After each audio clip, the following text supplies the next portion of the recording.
2011 সালে ইউনেস্কোর 13ই ফেব্রুয়ারি দিনটি বিশ্ব বেতার দিবস ঘোষণা করেছিল। এরপর থেকে বিশ্ব বেতার দিবসকে উদযাপন করতে বিভিন্ন উদ্যোগে সামিল হয় আকাশবাণী। ব্যতিক্রম হয়নি এই বছরও। আকাশবাণীর পক্ষ থেকে দিনটি এক স্বেচ্ছাসেবী সংগঠনের পথ শিশুদের সঙ্গে ভাগ করে নেওয়া হলো। এদিন দমদম ক্যান্টনমেন্টের স্বেচ্ছাসেবী সংগঠন হেল্পের পাঠশালায় উপস্থিত হয়েছিলেন আকাশবাণীর সঞ্চালকেরা।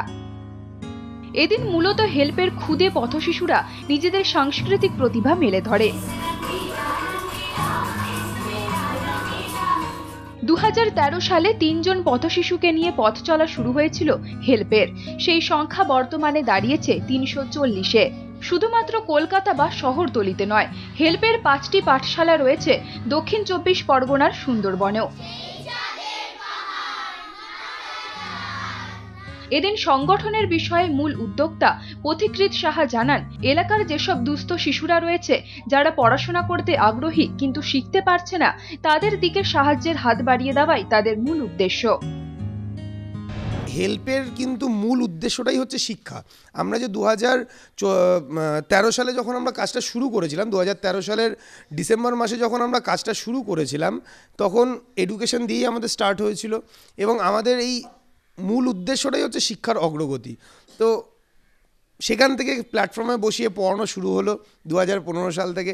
এবং একজন বাচ্চা, যে বাচ্চাটা আমাকে এসে ভিক্ষা চেয়েছিল, সে ছিল আমার প্রথম স্টুডেন্ট। সে তার বন্ধুদের নিয়ে আসলো 1 থেকে 3, 3 থেকে 4, 5, 10, 15, 17 অবধি ক্যান্টনমেন্টের প্ল্যাটফর্মে ছিল। তারপরে অটো ইউনিয়নের বারান্দায়, অটো ইউনিয়নের এখানে দমদম ক্যান্টনমেন্ট নাগেরবাজার একটা অটো ইউনিয়ন আছে, সেই অটো ইউনিয়নের কাকুরা আমাদেরকে বসার জায়গা দিয়েছিল তাদের বারান্দায়। সেখানে আমরা চলে আসি, তার কারণ স্টেশনে ভিড় হচ্ছিল, নামার সময় প্যাসেঞ্জার নামতে খুব অসুবিধা হতো। এবং বর্তমানে 340 জন বাচ্চা আমাদের সুন্দরবনে 2টি ব্লকে আমাদের কাজ হয়।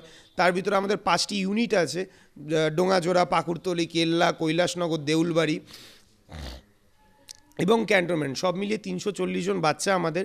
এবং শুধু পড়াশুনোই নয়, পড়াশোনার সাথে সাথে নাচ, গান, আবৃত্তি, দাবা, কম্পিউটার, ক্যারাটে প্রভৃতিও শেখানো হয়। তিনি আরো জানান, প্রতিদিন বিকেলে 30 জন ছাত্রছাত্রী আসে এই পাঠশালায়। তবে এখানে যে শুধুমাত্র পড়াশোনা শেখানো হয় এমনটা নয়, পড়াশোনার পাশাপাশি শিশুদের শেখানো হয় কবিতা, আবৃত্তি, সঙ্গীত, নৃত্য, ক্যারাটে, দাবার মতো প্রতিভার অন্বেষণের বিষয়ে। ক্যামেরায় চন্দন দেবনাথের সঙ্গে সুজন সমাদ্দারের রিপোর্ট, ওয়ান নিউজ বাংলা।